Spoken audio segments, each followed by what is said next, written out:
되었노라. 아멘. 할렐루야. 오늘 수요예배 오신 성도님들을 환영하고 축복합니다. 아멘. 휴가철이라 걱정을 많이 했는데 교회로 오신 것을 환영합니다. 오늘도 예배와 말씀을 통해서 하나님의 크신 은혜가 우리 모두에게 충만하시기를 간절히 소망합니다. 아멘. 오늘은 옆 사람과 이렇게 축복하는 마음으로 인사를 좀 하도록 하겠습니다. 따라서 해볼까요? 모든 사람을 위하여 기도하는 사람이 됩시다. 아멘. 사랑하고 축복합니다. 네, 오늘은 디모데전서 2장 1절에서 7절까지 모든 사람을 위하여 라는 제목으로 말씀을 좀 살펴보도록 하겠습니다. 사랑하는 성도 여러분, 한 가지 질문을 하고 시작을 할까요? 저와 여러분은 하루에 혹여나 일주일에 어느 정도 기도를 하십니까? 이런 질문 앞에 저는 얼마 정도 기도를 합니다 라고 말씀하시는 분이 많이 계실 줄로 믿습니다. 그러나 우리 현실은 그렇지 않는다라는 게 현실이지요. 그렇게 기도를 하면서 우리가 기도의 내용들이 쭉 있는데 그 기도의 내용 중에 혹시 이것이 들어가 있는가 확인을 해보자라는 것이죠. 그 기도의 내용 속에 뭐가 있어야 될까? 오늘 본문의 말씀처럼 모든 사람이 들어가 있는가라는 것이죠. 기도는 하는데 그냥 내 사랑하는 가족들과 자녀들과 교회와 성도를 위해서 기도는 하는데 그 안에 뭐가 있어야 될까요? 모든 사람을 위해서 기도하는가라는 것을 살펴보자라는 것이죠. 오늘 이 디모데 전서 2장 1절에서 7절 말씀은요, 우리가 계속 살펴보고 있는데 사도 바울이 젊은 사역자 또 영적인 아들 디모데에게 보내는 목회 서신입니다. 목회적 편지죠. 당시 디모데는 이 에베소 교회를 맡아서 초대교회 교회를 또 초대교회 공동체를 이렇게 이끌어가는 그런 상태였습니다. 그리고 그의 영적인 무게감도 만만치 않았다라는 것이죠. 당시 이 에베소 지역은 전에도 말씀드렸듯이 정치적으로나 또 종교적으로 매우 혼란한 상태였다라는 것이죠. 또한 그뿐만 아니라 외부의 박해도 심했습니다. 또 내부적인 혼란도 겹쳐서 있는 상황이었습니다. 그래서 바울은 디모데에게 우리가 계속 지난주와 지지난주 살펴보았듯이 사명에 대해서 말씀을 하고 오늘은 이제 그 사명을 감당하기 위해서 뭐라고 시작을 하냐면 그러므로 라는 접속사로 시작을 합니다. 그러니까 이제까지 1장에서 얘기했던 그 모든 것들을 종합을 해서 그러므로 라고 지금 말씀을 하고 있다는 것이죠. 너는 이제 사명감을 가지고 이 에베소 교회와 성도들에게 목회를 해야 되는데 그 목회의 시작은 첫째는 사명감이다. 두 번째는 뭐라고 말씀하냐면 그러므로 라고 시작을 하고 있다는 것이죠. 그것이 중요한 게 무엇인가 봤더니 너는 목회를 할 때 또 사명을 감당할 때 제일 첫 번째로 해야 될 게 뭡니까? 기도라는 것이죠. 아멘이신가요? 모든 사람을 위하여 기도하고 도구하고 감사하고 그 모든 것들을 행해야 된다라고 한다라는 것이죠. 여러분 기도하면 무엇이 떠오르십니까? 예배는 많이 듣습니다. 기도도 많이 들어요. 그런데 우리는 예배는 참 잘 드립니다. 그렇죠. 수요일, 금요일, 주일, 낮 예배는 말할 것도 없이 예배는 잘 드린데요. 기도하는 건 조금 예배보다 조금 약한 것 같다는 개인적인 생각은 있습니다만 어때요? 기도하는 일에 우리가 얼마나 매진하고 있는가라는 것이죠. 오늘 이 사도 바울은 이 디모데에게 여러 가지 사역을 감당하면서 사명을 감당할 때 가장 필요한 것이 뭐다? 기도다라는 것을 말씀하고 있다는 것이죠. 그리고 그 기도의 대상이 있는데 물론 하나님 앞에 기도하지만 이 기도의 내용이 누구를 위해서 기도해야 되는가 봤더니 누구를 위해서요? 모든 사람을 위해서 기도하라는 것입니다. 믿으십니까? 단순히 가족들을 위해서 친한 성도들을 위해서 그런 기도는 당연히 해야 되겠지만 그것을 뛰어넘는 모든 사람을 위한 기도가 있어야 된다라고 말씀하는 것이죠. 나를 힘들게 하는 사람들 또 믿음의 밖에 있는 사람들을 위해서도 기도를 해야 된다라고 권면하고 있다는 것이죠. 왜 하나님은 이 바울을 통해서 디모데에게 이런 말씀을 하셨을까요? 4절에 보니까 이렇게 말하죠. 하나님은 모든 사람이 뭐 하기를 원하신다고요? 구원을 받기를 원하시고, 두 번째는요, 진리를 아는 데까지 이르시기를 누가 원하신다? 하나님께서 원하시기 때문이다. 너에게 그 사명을 주신 하나님이 너가 목회적 사명을 감당할 때, 하나님의 일을 시작할 때에, 성도들을 돌아볼 때에 그것이 뭐 하기를 원함이라고 하냐면 모든 사람이 뭐 하기를 위해서? 구원받기를 위해서. 두 번째는 하나님의 진리의 말씀을 하나님을 아는 데까지 이르도록 자라도록 하기 위함이다 라는 것이죠. 우리가 생각해야 될 것은 뭐냐면, 우리에게도 주신 사명이 있을까요? 없을까요? 있습니다. 각자의 모양은 다르지만, 각자의 삶의 현장과 사역의 현장은 다르지만, 이 모든 사역의 핵심은 뭐냐면 모든 사람이 뭐 하기 위해서? 구원받기를 위해서 해야 되는 것이고, 두 번째는 모든 사람이 어디 아는 데까지? 진리를 아는 데까지 해야 되는 거예요. 진리는 뭘까요? 말씀이죠. 로고스. 내가 곧 길이요? 예수 그리스도를 아는 데까지 이르기 위함이다 라는 것이죠. 바울은요, 이 로마 제국의 박해가 본격화되던 시절에 왕들과 높은 지위에 있는 사람들까지도 기도의 대상에 포함을 하라라는 것을 말하고 있습니다. 여러분 한번 생각해 볼까요? 누군가를 위해서 기도할 때 나에게 잘해주는 사람, 내가 좋아하는 사람 기도하는 거 쉬울까요? 어려울까요? 참 쉽죠. 네, 왜냐하면 나에게 잘해준 사람에서 복을 빌어주고 그들을 사랑으로, 하나님 이들에게는 이런 은혜를 주옵소서, 기도 얼마든지 하지 말라 해도 나옵니다. 그런데 그 반대의 경우, 나를 힘들게 하고 나를 괴롭게 하고 나의 눈에서 눈물 나게 하고 그런 사람들에서 기도하는 것 쉬울까요? 매우 어려울까요? 네, 어려워요. 매우 어려워요. 우리도 연약한 사람인지라 하나님께서 우리를 사랑하신 것처럼 그 많은 사람들을 사랑하면 참 좋은데, 우리는 어때요? 그렇게 완벽하지가 못하거든요. 그래서 오늘 디모데에게 사도 바울이 모든 사람을 위해서 기도하라 라고 말하는 것입니다. 그리고 그것이 하나님 앞에 합당하고 아름다운 일이다 라고 권면하고 있다는 것이에요. 이건 단지 어떤 평화를 위해서 하는 기도가 아니라 하나님의 마음을 닮아가는 그런 존초가 된다라는 사실입니다. 우리 구약에 보면 눈물의 선지자 누구를 볼 수 있습니까? 예레미야. 할렐루야. 성경 많이 읽으셔야 됩니다. 구약의 눈물의 선지자 누구요? 예레미야. 예레미야. 다시 한번 질문하겠습니다. 구약의 눈물의 선지자 누구요? 예레미야가 있어요. 예레미야가요, 늘 이스라엘 백성들에서 기도하는데 유다 백성이 포로로 끌려갔습니다. 어디로 포로로 끌려갔을까요? 세 글자, 바벨론의 포로로 끌려가요. 네, 그런데요, 하나님께서 이 예레미야 29장 7절에 이렇게 예레미야에게 말하는 거예요. 그 성읍의 평안을 위하여 기도하라.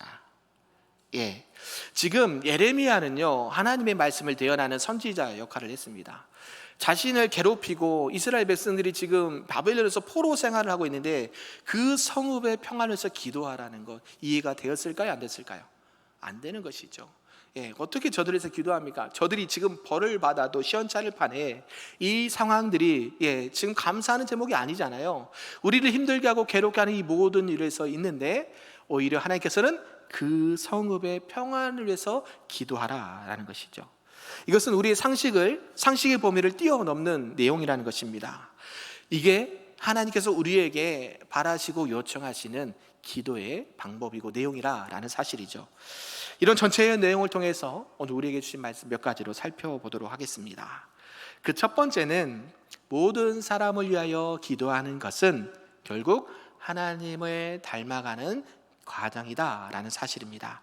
우리 본문 1절과 2절을 함께 크게 읽어보겠습니다. 시작. 그러므로 내가 첫째로 권하노니 모든 사람을 위하여 간구와 기도와 도고와 감사를 하되 임금들과 높은 지위에 있는 모든 사람을 위하여 하라. 이는 우리가 모든 견고함과 단정함으로 고요하고 평안한 생활을 하려 함이라. 아멘. 저와 여러분의 기도 속에 모든 사람이 혹시 들어가 있는가? 오늘 말씀을 통해서 한번 생각을 해보시길 바랍니다. 목사님, 저는 솔직히 이 기도를 하는데 그냥 우리 가족밖에 기도가 나오지 않아요. 솔직히 난 저 사람을 위해서 기도가 안 나옵니다. 이런 경험 없으신가요? 네, 있다라는 것이죠. 네, 겉으로는, 머리로는 압니다. 저 사람을 용서하고 기도해야 된다는 거 아는데 어디까지 이어지지 않아요? 예, 여기까지는 이어지지 않는 거예요. 그래서 하나님은요, 계속 우리에게 권면하고 있습니다. 그럼에도 불구하고 누구를 위해서? 모든 사람을 위해서 기도하라는 것이죠. 임금들과 높은 지위에 있는 어떤 사람, 모든 사람. 네, 한 사람이 아닙니다. 임금들과 높은 지위에 있는 어떤 사람, 모든 사람을 위해서 기도해라. 이것은 우리가 모든 경건과 단정함으로 고요하고 평안한 생활을 하기 위함이다 라는 것이죠. 우리가 한 가지 질문을 하면 대통령을 위해서 기도해야 될까요? 말아야 될까요? 네, 위정자를 위해서 기도해야 될까요? 말아야 될까요? 네, 우리가 착하다, 선하다 하는 지도자를 위해서 기도하는 거 쉬워요. 근데 그 반대 사람들을 기도하기 쉬울까요? 어려울까요? 어려운데 해야 돼요? 말아야 돼요? 해야 돼요. 예, 우리는 그냥 착하고 선한 지도자들만 해서 기도하는 게 아니라, 네, 우리는 하나님의 생각과 뜻을 다 알 수가 없어요. 그럼에도 불구하고 우리가 하나님께서 세우신 그 지도자로서 기도해야 되는 이유가 있는데, 결국에는 뭐예요? 마음의 평안과 또 삶의 평안이 그때 찾아온다라는 사실이에요. 왜요? 이 마음을 지키는 것이 성경에는 뭐라고 말씀하냐면 생명이 이에서 난다라고 잠언 기자는 말씀하고 있거든요. 그러면서 사도 바울이 계속 말합니다. 첫째로 권한다. 중요한 것이죠. 첫 번째, 모든 사람을 위해서 기도와 도구와 간구와 감사를 하되 지도자를 위해서 기도해라. 그게 너 마음과 생각을 지켜주는 평안의 기도가 된다라고요. 잘 알듯이 이 말씀이 쓰여진 시대는요, 이스라엘 백성들이 로마 제국의 압제에서 살았던 시대예요. 그러니까 이 초대교회 성도들은 종교적 자유가 있었을까요? 없었을까요? 없었습니다. 여러분이 우리 교회 가서 오늘 예배드려야지, 기도해야지 마음대로 올 수 있었을까요? 네, 없는 상황이에요. 그런 불편한 상황 가운데 지금 있는 상황이 배경이고요. 또 박해와 감시가 있었어요. 저 사람 교회에 가나 안 가나, 저 사람 혹시 예배 드리나 안 드리나 감시하는 사람 있어요 없어요? 이거 언제 경험했어요? 우리가 코로나 기간에 경험하지 않았나요? 그러죠. 예, 대기업이나 우리 공무원분들, 선생님들은 어디에 갔는지, S 기업은요 어디를 갔는지 시간별로 누구를 만나는지 그 보고하게 돼 있어요. 일지 써가지고.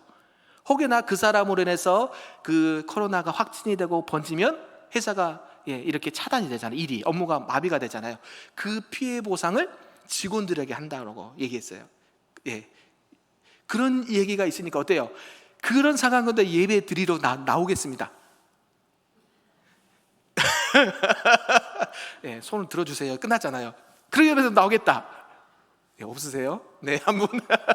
네, 쉽지 않아요. 지금 에베소 교회가 그런 상황이에요. 지금 내가 우리처럼 그냥 쉽게 편안하게 예배 나오고 기도할 수 있는 상황이 아니라는 것이에요. 그럼에도 불구하고 그런 상황에서 기도할 수 있겠느냐라고 질문하는 것이죠. 바울 자신도 복음을 위해서 지금 많은 박해도 받았고 매도 맞았고 감옥에 투옥도 되고 고난을 경험했던 사람이에요. 그런데 그가 지금 디모데에게 이렇게 권면하고 있는 거예요. 그래, 첫 번째로 말한다. 기도해야 돼. 기도하지 않으면 안 돼. 그리고 지금 지도자들 이해하지 못해도, 내 마음에 들지 않아도 뭘 해야 돼요? 기도해야 돼. 그게 너 마음을 지키는 거고 너에게 평안을 주는 거고 성읍이 평안하게 되는 거야. 이게 하나님이 일하시는 방법이다라는 것이에요. 믿으십니까? 그런 시기에 바울은요, 기독교인들을 받게 하던 그 로마의 권력자들까지도 기도를 해야 된다라는 것입니다. 진짜 어려운 일이죠. 힘든 일입니다. 그런 상대로서 기도한다는 것은 쉽지가 않습니다. 그런데 하나님은 경건하고 단정한 삶으로 그것이 출발이다라고 말해요. 우리가 기독교에서 기도한다라는 것은요, 단순히 그냥 종교적 행위만 말하는 것이 아니에요. 기도가 우리 기독교만 있을까요? 네, 거기 다른 종교들은요, 타 종교들은요, 새벽부터 밤늦게까지 기도하고 주문 외우듯이 하더라고요. 이렇게 모두 돌려가면서 기도를 해요. 그래야 몇 번 기도해야 응답을 받는다라고 자칭 생각을 해가지고요, 우리 기도 쭉 하는 것처럼 그 사람들 날마다 기도해요. 근데 그들과 우리의 기도가 다른 게 있어요. 뭐가 다를까요? 첫째는 기도의 대상이 다르죠. 아멘. 그리고 그 기도의 내용이 같을까요, 다를까요? 다릅니다. 우리가 늘 가족들의 평안과 형통을 위해서 기도하지만 우리는 누구를 위해서 기도해요? 오늘 말씀처럼 모든 사람을 위해서 기도. 나를 핍박한 자가 있다 하더라도 그들을 위해서 기도한다는 게 다른 점이죠. 오늘 사도 바울이 디모데에게 그것을 말씀하고 있습니다. 우리 신약 성경에 보면 스데반 집사가 나옵니다. 사도행전 7장에 보면 이 스데반 집사가 복음을 전합니다. 많은 종교 지도자들과 또 그를 붙잡은 많은 사람들에게 너희들이 죽였던 예수 그리스도가 누구이신지, 어떤 게 복음인지를 처음부터 끝까지 쭉 설명을 합니다. 그러고 난 다음에 그 사람들이 어떻게 했어요? 스데반 집사를 아유 집사님 너무 훌륭하신 말씀이다 그랬나요? 아니면 돌을 들어서 스데반 집사에게 던졌나요? 돌을 던져요. 그리고 그 사람, 우리 돌 맞은다고 웬만하면 죽을 거야, 안 죽을까요? 안 죽어요. 잘. 웬만하게 해서 급소를 맞지 않아서 잘 안 죽거든요. 근데 스데반 집사가 돌에 맞아 죽을 정도면 얼마나 많은 사람들이 돌을 들어서 던졌겠어요. 그 스데반 집사가요, 사도행전 77장 60절에 이렇게 말합니다. 읽어드릴게요. 무릎을 꿇고 크게 불러 이르되 주여 이 죄를 그들에게 돌리지 마옵소서 하고 이 말을 하고 자니라 라고 말씀하고 있어요. 저와 여러분은 어떻게 기도할까요? 하나님, 저 못된 사람들을 어떻게 해요? 이 돌보다 더 무거운 거로 벌 주시옵소서 기도하지 않을까요? 저 같으면 그랬을 것 같아요. 믿음이 연약해서 저는 기도도 잘 못하거든요. 그러게 수백 번도 하고 남을 사람인데 스데반 집사는 그렇게 하지 않아요. 예수님도 마찬가지죠. 십자가에서 피 흘려 죽기까지 뭐라고 하셨어요? 주여 하나님 저들의 죄를 사하여 주옵소서, 지금 저들이 하는 일을 알지 못합니다 라고 기도를 하세요. 기도는요 단지 용서의 기도만을 말한 게 아니에요. 그들을 하나님의 은혜 안으로 이끄는 중보적 기도가 있다라는 것이죠. 놀랍게도 그 돌을 들고 스데반 집사가 죽은 그 앞에 누가 있었을까요? 지금 디모데에게 말하고 있는 누가 있어요? 그때 당시에 바울이 있었죠. 같은 이름이에요. 어느 시기에 따라 부르는 사울이냐 바울이 다른데 이때 누가 있었어요? 제 선봉장에 사울이 있었어요. 스데반 집사가 돌에 맞아 죽는 그 현장에 누가 있었어요? 사울이 있었어요. 그런데 그가 예수님을 만난 이후에, 회심한 이후에 지금 뭐라고 하고 있어요? 바울이 돼서 그 스데반 집사의 그 말이 믿어지게 됐다라는 것이죠. 스데반 집사의 기도는요 땅에 떨어지지 않고 이 돌을 던지고 죽이는데 앞장서던 사울을 변화시켜서 하나님 앞에 귀하게 쓰임받는 사도로서 그 사명을 감당하는 믿음의 씨앗의 기도가 되어 있다라는 사실입니다. 믿으십니까?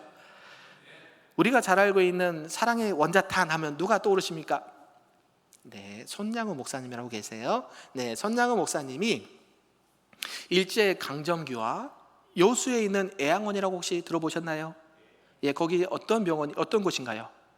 어떤 환자가 살았던 곳이에요? 나병 환자, 성경에 나온 나병 환자. 옛날 성경 번역에는 문둥병자라고 나왔잖아요. 이 나병 환자를 해서 평생을 헌신하며 그리스도의 복음과 사랑을 몸소 실천했던 목사님이십니다. 우리가 믿음의 선진들 몇 분들, 유명한 분들은 꼭 기억하시길 바랍니다. 주길철 목사님, 손양호 목사님 정도는 알고 계셔야 돼요. 이 사랑의 원자탄이라고 불리는 이 손양호 목사님이요, 아들이 2명 있었어요. 물론 딸도 있었지만 이때는 이 여수 순천 사건이 있어요. 공산당이 밀려 내려와서 많은 사람들을 학대하고 특히 믿음의 사람들을 죽이고 이런 상황이었어요. 그때 이 여수 순천 사건이라고 하는데요, 자신의 2 아들을 죽인 이 공산당원이 있었어요. 여러분 같으면 그 공산당원이 잡혔어요. 어떻게 할까요? 죽여야지, 이놈의 새끼 그러면서 어때요? 여기 죄송합니다. 이놈의 XX 그러면서 어때요? 내 자녀를 죽인 사람 용서할 수 있어요, 없어요? 없죠. 일반적이지 않아요. 근데요, 그 안재선이라는 사람인데요, 공산당원으로 이 손양원 아들의 목사 2명이나 다 죽여버렸던, 그 정말 앞날이 창창했던 그 아들을 이 총으로 쏴 죽인 이 안재선이라는 사람을 용서합니다. 용서할 수 있어요, 없어요? 없는데도 했어요. 그럴 수 있어요, 없어요? 있지요. 용서할 수 있잖아요. 그래, 이미 죽은 아들 어떻게 해요? 돌아와요, 안 돌아와요? 못 돌아오잖아요. 용서해야죠. 목사니까. 또 특히 하나님께서 그 사랑의 마음을 품어주셔서 용서했어요. 두 번째는 뭐냐면, 그 죽였던 이 안재선이라는 사람을 어떻게 삼았냐면, 자기의 누구로 삼았을까요? 양자 아들로 삼았어요. 그러니까 그때 당시에 우리 따님이, 지금 권사님 살아계신지 안 계신지 모르는데 이제 간증을 많이 하러 다니셨거든요. 아버지가 이해가 안 됐대요. 아버지가 왜? 사랑하는 오빠 둘이를 죽인 이 사람을 양아들로 삼아서 오빠 삼으라니 할 수 있어요, 없어요? 아버지는 용서할 수 있었으나 자기는 용서가 안 됐다는 것이죠. 이 손양훈 목사님은 이 사건을 통해서 하나님의 사랑을 실천할 수 있는 기회라고 여기면서 기도를 합니다. 하나님 감사합니다. 여러분 찾아보세요. 인터넷에 많이 있어요. 내 아들을 세상의 그 어떤 좋은 곳보다 가장 좋은 곳으로 보낸 천국으로 보내신 하나님 앞에 감사를 해요. 그런 기도 아무나 할 수 없어요. 10가지 감사 기도 제목이 있어요. 이 손양훈 목사님이 할 수 있었던 건 뭘까요? 용서와 감사의 기도라는 것이죠. 할 수 없는 일을 하게 됐다는 거죠. 결국 이 아들은 회개하고, 이 안재선의 사람은 회개하고 또 하나님 앞에 귀하게 쓰임을 받았다라는 것이죠. 그분이 예수 그리스도의 십자가의 사랑을 몸소 실천하는 삶이라는 것이, 그 어떤 대가를 치르더라도 감사하고 기도하면서 죄와 잘못을 용서하고 헌신을 선택한 것임을 스스로 증언했다라는 것이죠. 이처럼 그분의 기도와 용서와 헌신이 사랑의 원자탄이라는 별명을 얻게 되었다라는 것입니다. 사랑하는 성도 여러분, 우리 하나님께서는 우리가 단순히 바른 기도를 하기를 원하신 것보다 하나님의 마음을 품고 기도하는 것을 원하신 줄로 믿습니다. 그래서 모든 사람을 위해서 사랑의 기도, 도구, 감사와 간구를 할 수 있는 우리 모두가 되기를 주님의 이름으로 축복합니다. 아멘. 두 번째는 모든 사람이 구원받기를 원하시는 하나님이다 라는 말씀이에요. 우리 본문 3절과 4절 말씀 크게 읽어보겠습니다. 시작.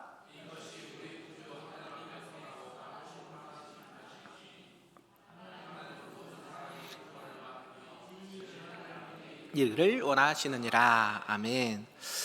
우리는 질문 하나 던질게요. 하나님이 진짜 모든 사람이 구원받기를 원하실까요? 안 그러실까요?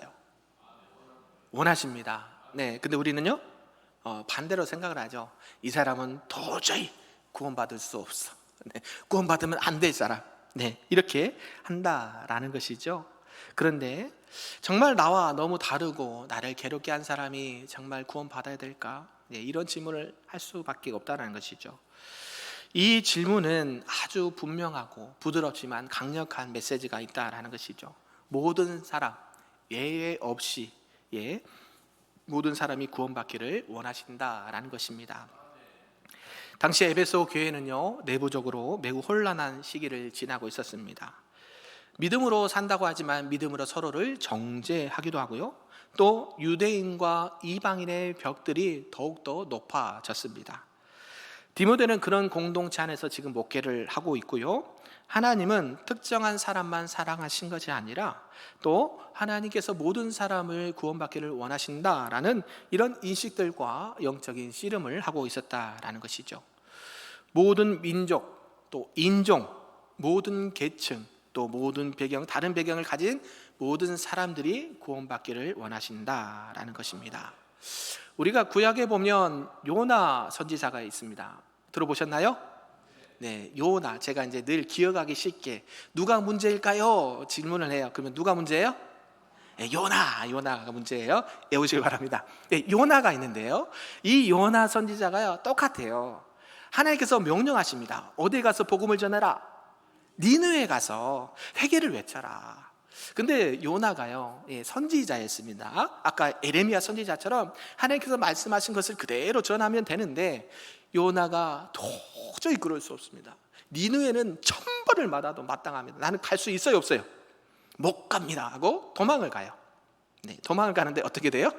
다시스로 가는 배를 탔다가 바다에 빠지게 되고 큰 물고기 뱃속에 들어가서 며칠 동안 3일 동안 지죽은듯이 있다가 하나님께서 이 회개를 통해서 다시 토해내게 하시고 다시 니느웨에 가서 복음을 전한다라는 것이죠.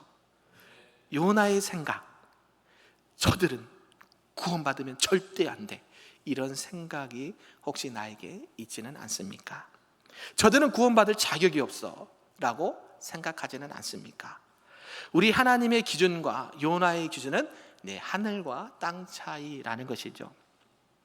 하나님은 그들이 회개하면 용서하시겠다라고 하셨고, 실제로 요나가 회개를 외치고 난 다음에 니느웨에 많은 사람들이 회개하고 하나님 앞에 돌아오는 역사가 일어나게 됩니다. 그런데 요나가요 끝까지 화를 냅니다. 제가 이 부분을 설교한 적이 있을 거예요. 기억나시나요?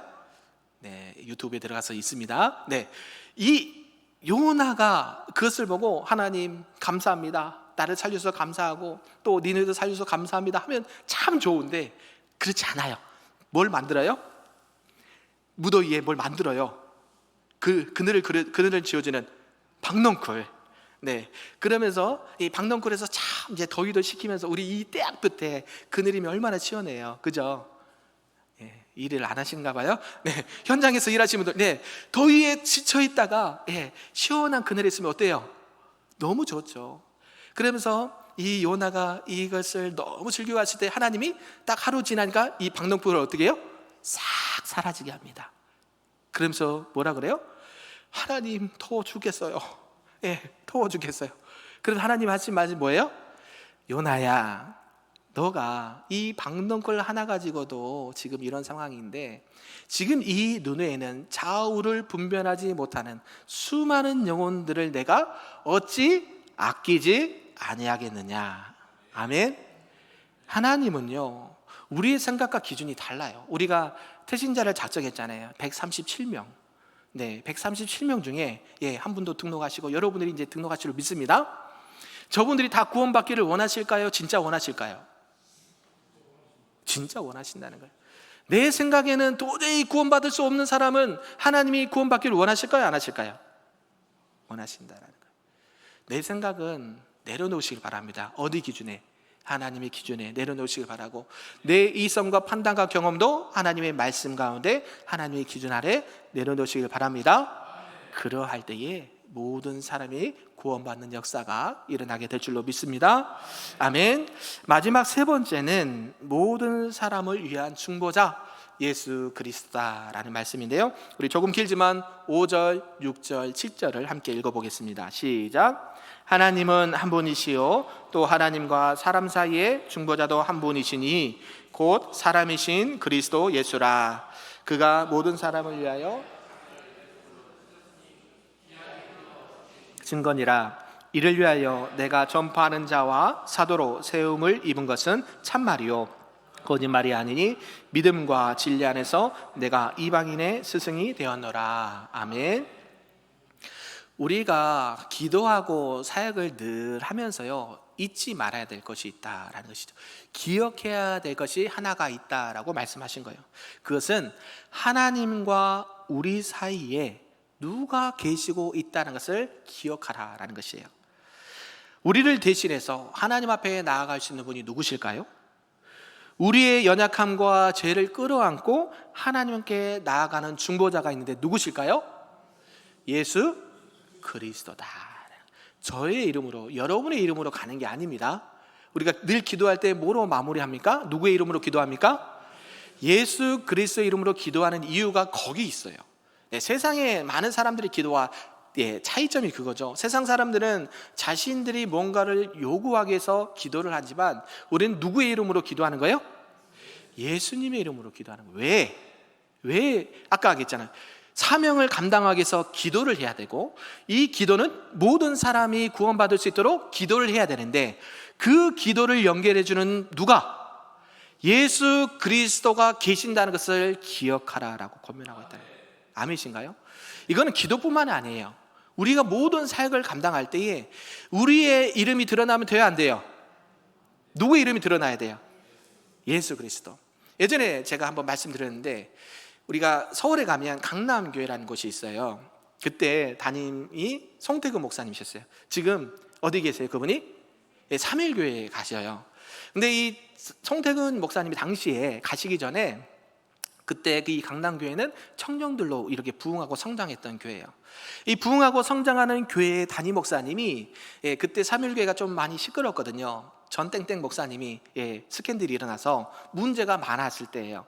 그런데 정말로 교회에서 사역 잘하시고 부흥을 경험하시고 했던 그 목사님이 그 문제 많은 곳에 담임으로 가겠다라는 이야기가 들리는 거예요. 성도들 입장과 목회자 입장은 어떻을까요? 힘들었죠. 그죠? 왜요? 아유, 목사님이 지금 이곳에서도 잘하시는데 왜 굳이 거기로 가시려고 합니까? 안 가시면 안 되겠습니까? 그렇게 만류하는 성도들과 하나님 앞에 기도하고 하나님 앞에 응답받았던 그 송태근 목사님의 기도의 내용을 말하는 거예요. 여러분, 이 강남교회에 내 이름이 기억되면 안 됩니다. 내 이름이 드러나서는 안 됩니다. 나를 보내신 이도 누구예요? 하나님이시고, 나를 가게 하신 분도 누구예요? 하나님이세요. 하나님께서 지금 이 문제 많은, 그때 당시에 문제 많은 교회에 하나님께서 나를 보내신 이유가 있을 것입니다. 그때도 삼일 교회도 청년들로 부흥했던 시대였거든요. 얼마나 많은 청년들이 있었는지, 아무튼 그 교회도 청년들이 많이 있어서 그 청년들이 지도자가 이렇게 갑자기 공석이 되고 문제가 터지니까 그 문제를 수습할 사람이 없는 거예요. 근데 일반 목회, 우리 어르신들 하는 게 아니라 일반 그냥 우리 이렇게 하는 게 아니라 특별히 이 청년들을 대상으로 해서 말씀으로 훈련으로 깨우실 만한 분이 없는 거예요. 그분이 기도하면서 많은 사람들이 권면하지 않았을까요? 그래서 가게 되는데 이렇게 말하는 거예요. 강남교회에 송태근이라는 이름이 남아서는 안 됩니다. 누구의 이름이 남아야 될까요? 예수 그리스도 이름만이 나타나야 돼요. 그게 송태근 목사님이 삼일교회로 가게 된 결정적인 계기가 된 거예요. 그래서 삼일교회 어때요? 지금 많이 부흥하고 회복되고 부흥하고 또 많은 청년들이 헌신하고, 삼일교회 가면 여러분 많은 교회들이 그렇게 하지만 거기는 진이라고 하더라고요. 우리 셀처럼 사랑방처럼 진이라고 하는데, 청년 진들이 여름만 되면 겨울만 되면 거의 모든 진들이 어딜 나갈까요? 우리 인도네시아 가는 것처럼 국내든 해외든 무조건 선교 갑니다. 왜요? 복음의 현장을 외치는 그곳에 진짜 본인들이 왜 신앙생활을 해야 되는지가 드러나요. 우리가 단기 선교에 일주일 가잖아요. 안 그런가요? 가시는 분 손. 일주일 가잖아요. 이 일주일을 가기 위해서 여러분 얼마나 기도하십니까? 수개월 동안 기도하고 준비하고 끝나는데 이렇게 막 율동 연습하고 하지 않나요? 우리 권사님들, 우리 집사님들 오면 안 되는데 막 이렇게 하셔요. 이렇게 하시더라고요. 왜 그래요? 뭐 하기 위해서? 모든 사람이 구원받게 하기 위해서 그곳에 가는 거예요. 복음의 현장, 전도하시죠? 여러분 전도 현장 와보세요. 지금 방학 중 하지만 9월 달에 다시 개강을 하니까 전도하면 어때요? 덥죠? 우리 전도팀장님 더워요, 안 더워요? 땀 뿌디뿌디 흘려가면서 전도지 주면 되게 감사합니다, 받으면 감사한데요, 이런 거 주지 마세요. 저 교회 다녀요, 땡땡이에요, 다른 데예요, 막 이렇게 하면 어때요? 하고 싶은 마음이 들어요, 안 들어요? 안 들죠. 힘든데 그냥 감사히 받아만 줘도 감사한데 왜 할까요? 오늘 말씀처럼 모든 사람이 구원받고 진리를 아는데 하나님이 기뻐하시고 원하시기 때문이에요. 그 가운데 우리의 이름이 드러난 것이 아니라, 나도 마찬가지예요. 우리 교회 안에 주성득이라는 목사의 이름이, 여러분의 이름이 드러나는 것이 아니라 누구의 이름만이? 예수 그리스도의 이름만이 나타나길 소망합니다. 이거는 내가 여기서 평생토록 목회해도 변하지 않는 사실이고 진리라는 것이죠. 이런 저와 여러분의 사명감이 있을 때에 결국 많은 사람들이 구원받게 되고 하나님의 진리를 아는 데에 이르게 될 줄로 믿습니다. 그래서 전도하고 선교하는 거예요. 우리가 봉사 왜 합니까? 찬양 집회 왜 합니까? 왜 단기 선교를 나갑니까? 이 말씀에 순종하기 위해서 하는 거예요. 우리에게 주신 사명을 잊지 마시길 바랍니다. 왜 이걸 해야 되는가? 왜 이렇게 해야 되는가? 기도해야 되는가? 기도에는 이런 이유가 나타날 수 없거든요. 결국 이것을 통해서 하나님의 뜻이 저와 여러분, 우리 교회를 통해서 충만하게 드러나게 될 줄로 믿습니다. 그래서 이러한 상황들 가운데 예수님이 어떤 사역을 했는지 우리가 늘 다시 한번 생각을 해야 되는 거예요. 예수님은요, 인간의 몸을 입고 왔다라고 표현해요. 사람이신 예수님, 그렇죠? 하나님은 한 분이시오, 또 하나님과 사람 사이의 중보자도 한 분이시니 곧 누구이신 사람이신 그리스도 예수라. 예수님 지금 어떻게 오셨냐고 말씀하셔요? 사람의 몸을 입고 오셨다라고 표현을 해요. 이 표현은요, 우리의 고통을 아시는 거예요. 우리의 눈물을 아시는 거예요. 우리가 피땀 흘리고 헌신한 걸 아신다는 거예요. 우리가 힘들게 수고하고 애쓰는 것을 아시는 분이라는 거예요. 그냥 신입니다, 하나님이다, 우리의 고통을 모르시는 분이 아니라는 거예요. 인간의 몸을 입고 이 땅에 오셔서 우리 모든 고통과 아픔과 슬픔과 모든 것들을 아시고 있는 그분이 유일한 중보자라는 거예요. 누구와? 하나님과 우리를 연결해 주는 중보자이시다는 거예요. 그 중보자가 우리의 생명이 된다라는 사실인 겁니다. 요한복음 4장에 보면 수가성 여인이 나옵니다. 제가 요한복음 4장 가지고 몇 번 설교했던 기억이 나는데요, 이 수가성 여인, 많은 사람들에게 외면을 받았고요, 상처가 많은 사람이었습니다. 이방 여인이었습니다. 당시 많은 사람들이 그 사람을 정죄했고요, 그리고 정말로 더운 날씨에 때야볕 때 물들어 우물가에 옵니다. 그런데 예수님 일부러 찾아가시죠. 그리고 그 여인에게 다가가셔서 말합니다. 그리고 그녀의 죄를 들춰내시기 위함이 아니라 그의 영혼을 살리시는 말씀들을 하시는 것이죠. 예수님은 그 여인과 대화를 하시고 그녀의 영혼에게 영원히 목마르지 않는 생수를 선물해 주신다라는 것이에요. 그리고 그 순간 그 여인, 그 한 사람은 변화가 되었고, 그 변화는 그 한 사람으로 끝난 것이 아니라 그 지역과 동네 전체의 구원의 역사로 일어났다라는 사실입니다. 믿으십니까? 우리가 가는 곳이 인도네시아의 한 지역이죠. 팔루라는 지역입니다. 여러분, 기도 제목을 보면, 여러분 기도 제목 다 갖고 계시죠? 앞에 나가면 있습니다. 아직도 남아있더라고요. 보시면 인도네시아 지도가 이렇게 있어요. 인도네시아, 우리는 한반도라 그냥 땅덩어리 하나인데요, 여기는 여러 섬들이 있어가지고 각자 지역이 달라요. 기후도 다르고요. 이곳은 이슬람 지역이에요. 그런데 여러분이 이 일주일 동안 복음을 전하면서 어떤 일을 기대하고 가십니까? 우리 팀원분들, 하나님이 어떻게 일하시길 원하시고 기대하고 가세요? 오늘 방금 말씀드렸듯이 예수님이 이 수가성 여인에게 영원히 목마르지 않는 샘물을 주었던 것처럼, 여러분이 전하는 그 복음의 메시지 한 멘트 하나라도, 여러분이 전하는 그 생명의 말씀 하나라도 그곳에 씨앗이 돼서 그 많은 사람들이 구원받고 하나님을 아는 데 자라나기를 간절히 소망합니다.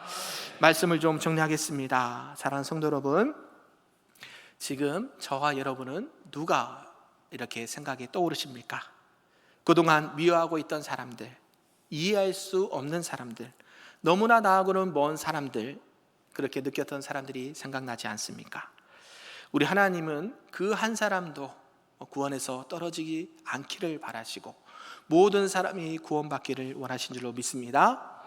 그 가운데 우리에게 말씀하십니다. 모든 사람을 위하여 기도와 간구와 도구와 감사를 하되 그 영혼들이 주님 앞에 돌아오는 역사가 저와 여러분의 삶과 또 우리 교회 사역들을 통해서 충만하게 나타나시기를 주님의 이름으로 축복합니다. 아멘.